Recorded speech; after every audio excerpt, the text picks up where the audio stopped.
Hello everybody, this is Voidmaster here. Welcome to another episode in the What If Every Nation Went to War series. This is 35 years later, and yeah, I won't bore you with the intro, so without further ado, let's do this. So, North America, again, same thing, US, they did take a little bit more from their Canadian occupation, but apart from that, not much has happened here. South America is interesting, though. At this point, the Americas are just like one continent because it takes so little time for them. But yeah, Brazil is just barely holding on. They've nearly lost Rio. They've also nearly lost Buenos Aires. And Sao Paulo isn't sieged yet, but it's going to be soon. So yeah, Brazil is on its very last leg, and America just needs to not screw up royally, and they will gain control over all of the Americas. So yeah, overall, the US is getting insanely close to taking over South America, and once they do that, they'll be able to turn their full attention to Europe, Oceania, Asia, and Africa. Moving on to Europe, the US has actually started a very powerful foothold on the continent. They've taken almost the entirety of the Nordics. They've taken Britain, they've taken western France, and they've taken the area around the Danish peninsula. The only thing stopping them from taking control of all of Europe is France, who is fighting for their very existence against the US, but they are slowly losing, especially as the US sends literal millions of forces to take down the French now that Brazil's military has been mostly curtailed. France is doing better than Poland, though, who is also on their last leg. Turkey still controls the Balkans, and Russia is, well, they've taken some from Finland and even a little bit from Poland, but they've lost a lot to China.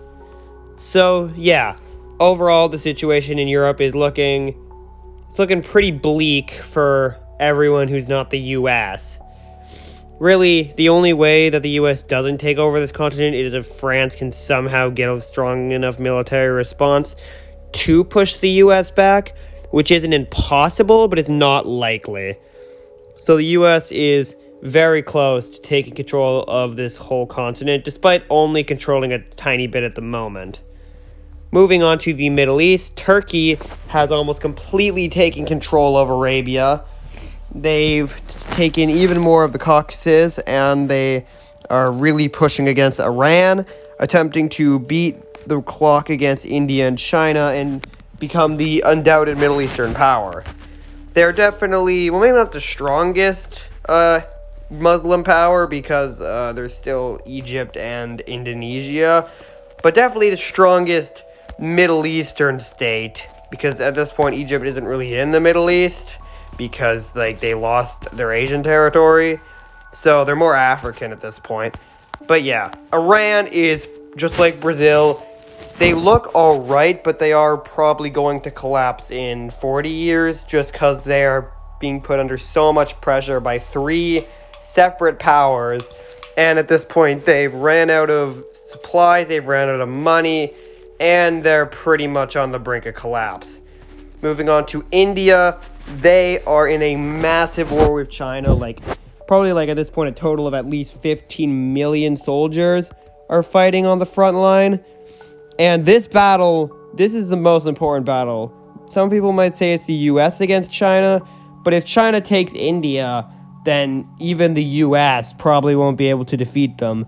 So really, India just needs to hold out, and then, well, they might not win, but China won't win either, which I guess is still a win for India.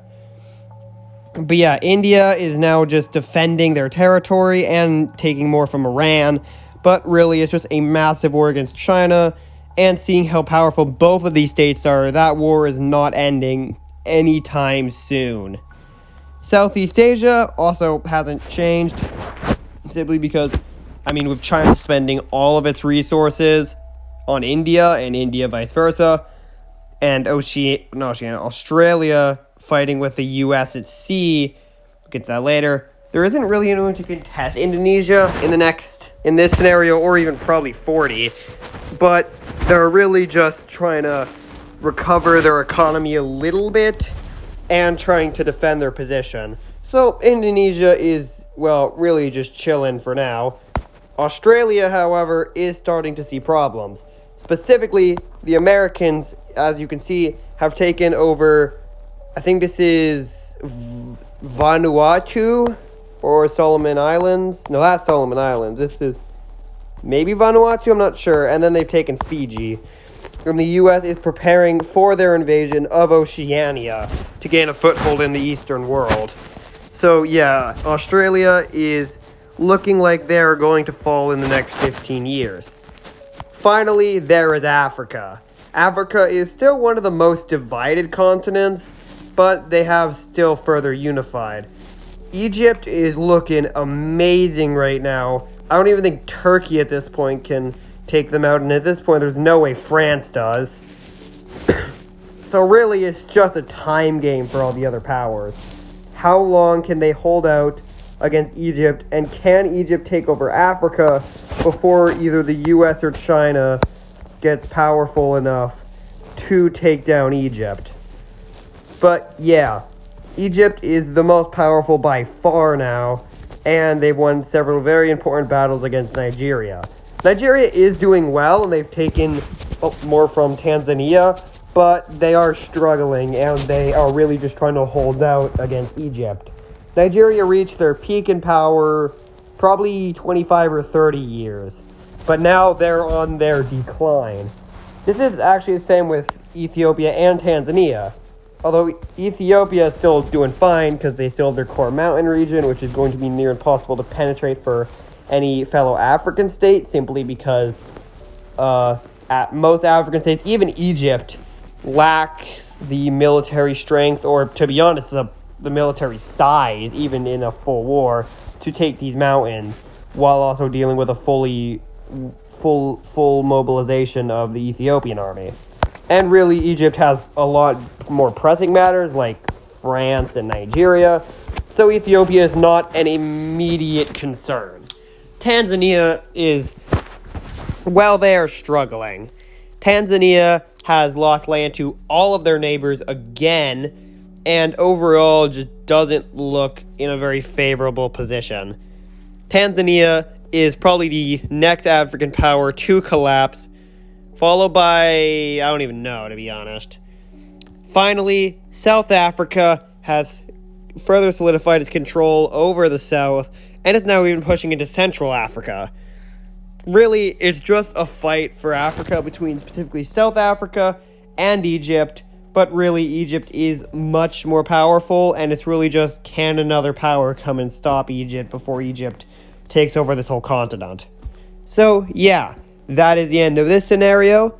I hope you enjoyed. Remember, this is not realistic, it's just for fun, and I guess I'll see you in the next one. See ya!